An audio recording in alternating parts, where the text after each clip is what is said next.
Olá, que a graça do Senhor Jesus esteja com você. Estamos prontos mais uma vez para continuarmos aqui a nossa meditação diária no livro de Salmos. Você é meu convidado diário, minha companhia diária, muito valiosa, muito preciosa. Obrigado porque você está aí comigo, não somente apreciando, mas juntando-se comigo para pregar o Evangelho. Quando você toma esse vídeo e leva outras pessoas compartilhando, você está pregando o Evangelho comigo. Obrigado, viu? Se ainda não se inscreveu no nosso canal, não se esqueça de se inscrever. A sua inscrição é muito importante para nós.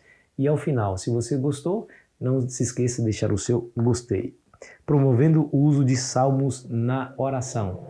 Eu quero dizer para você que a nossa oração ela é tremendamente enriquecida quando nós colocamos alguns princípios que nós aprendemos do livro de Salmos nela. O Salmo 105, versículo 5, fala para que nós não esqueçamos das maravilhas de Deus. Lá nos é dito o seguinte, ó: lembrai-vos das maravilhas que fez, dos seus prodígios e do juízo dos seus lábios. Ou seja, que a nossa oração seja uma ação de graças ao nome de Deus, ou seja, que seja relembrado o que Ele fez na nossa vida, as maravilhas que operou, e aí nós teremos motivos para orar, para agradecer, porque o Senhor Deus é bom o tempo todo.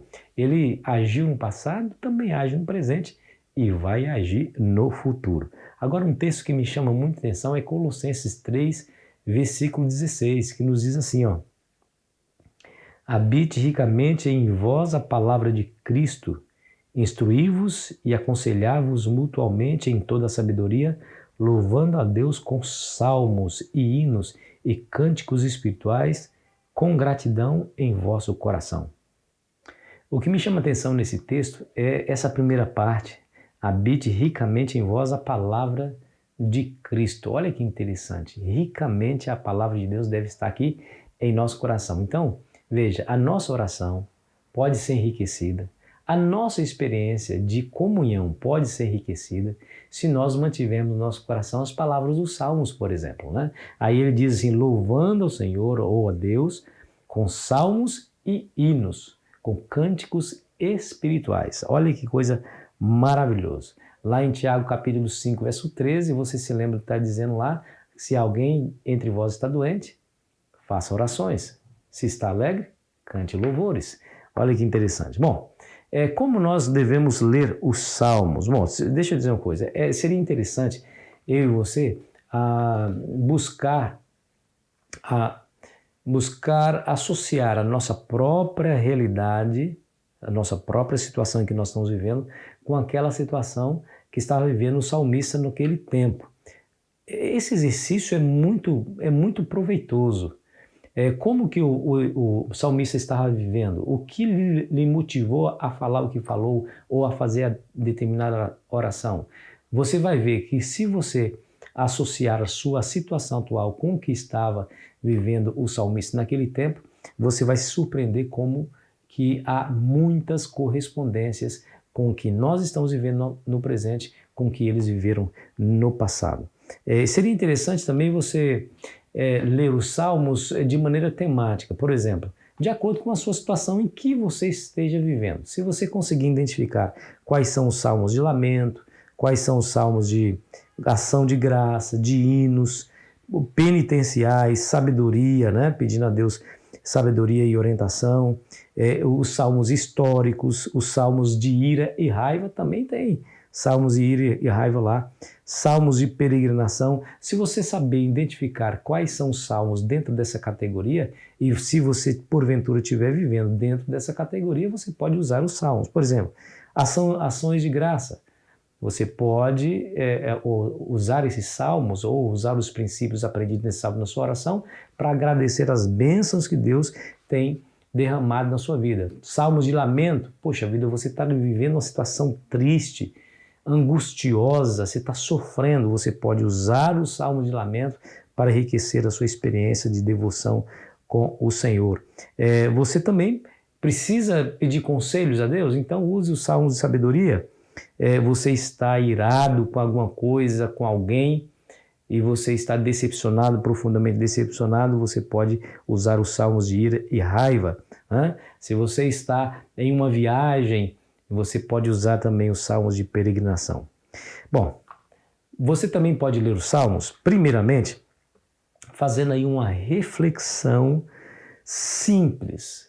Você ora e pense no que você, quer dizer, você leia e pense no que você leu, em cada palavra, em cada significado. Por exemplo, esse texto que eu li para vocês de Colossenses 3,16.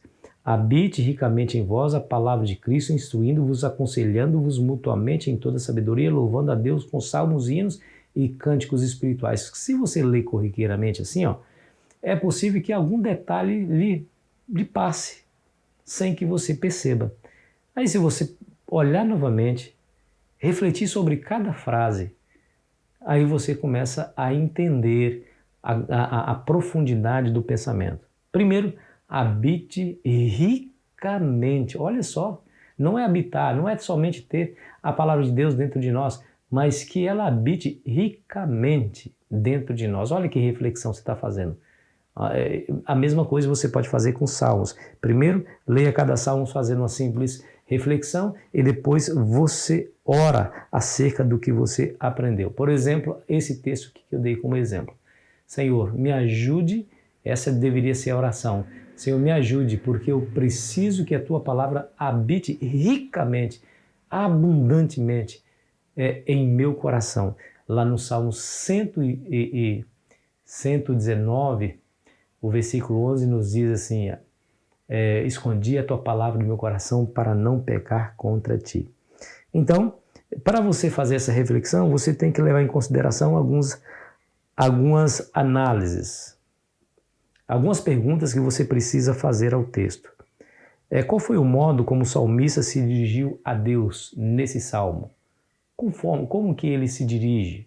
Essa é uma boa pergunta a ser feita. Descubra como, através da leitura, dá para fazer isso, descubra como o salmista se dirigiu a Deus e quais foram as razões para aquela oração. Por que ele fez aquela oração? O que lhe motivou? Agora você pode considerar a situação atual do salmista e busque a correspondência com a sua própria situação. O salmista está angustiado e você está angustiado também? Então, muito bem, a oração que ele fez vai lhe ajudar nessa hora, porque ele se dirigiu de maneira adequada, por isso que está registrada. O Espírito Santo foi quem o guiou a dirigir aquela oração daquele jeito, e se você fizer como ele fez, você também será beneficiado ou beneficiada. E você vai ficar surpreso com a frequência com que será capaz de relacionar sua própria experiência com a do salmista. Se algo lhe desafiar nesse salmo, é algo difícil, então você começa a refletir sobre as suas falsas esperanças, atitudes que tenha, porventura, desagradado a Deus. O salmo está desafiando, então peça a Deus que lhe ajude a mudar o rumo da sua vida. Além disso, procure novos motivos que os salmos apresenta para oração. Então, você talvez nem tinha noção de alguns motivos que seria bom você orar. Quando você lê os salmos, você tem contato com esses motivos, novos motivos. Aí você vai pensar na importância dele para você, para a sua família, para a sua igreja e vai começar a orar acerca desses motivos. E você também pode ter aquela experiência de lembrar de alguém, ao ler o salmo, lembrar de alguém que esteja passando por situação semelhante. E aí você tem um bom motivo de oração intercessória. Você percebeu? Que coisa maravilhosa. Aí você deve manter, eu e você devemos manter no nosso coração as palavras de Paulo. Habite ricamente em nós a palavra de Deus. Então, leia os salmos te ajudam a identificar alguns aspectos e princípios fundamentais, como que o salmista se aproxima, quais são as razões da sua oração. Você pode identificar, por exemplo, num momento de angústia, um salmo de lamento para que você possa usar os princípios desses salmos para te ajudar na sua própria devoção, na sua própria oração, na sua própria comunhão com Deus. Enfim, os salmos está aí escrito para nosso benefício. Lembre-se do verso para memorizar, aquele pedido dos discípulos: Senhor, ensina-nos a orar. Lembre-se das palavras de Paulo: não sabemos orar como convém. Então nós podemos usar o recurso nós podemos usar os princípios aprendidos no livro de Salmos, que foram orações registradas nas Sagradas Escrituras para enriquecer a nossa própria vida de oração e a nossa própria vida devocional de comunhão. Vamos orar? Querido Pai, nos ajude, ó Deus, a nos relacionarmos contigo de maneira adequada. Querido Deus, pedimos que o Senhor nos habite no coração, através da sua palavra, que ela esteja aqui dentro, vivendo dentro de nós, porque a tua palavra é viva e eficaz. E que ela seja capaz de nos ajudar a tomar as melhores decisões para a honra e glória do teu nome, em nome de Jesus. Amém. Foi muito bom estar com você, querido amigo, querida amiga. Amanhã continuaremos, hein? Mais princípios elementares iremos aprender e eu fico esperando você ansiosamente. Aproveite bem o seu dia.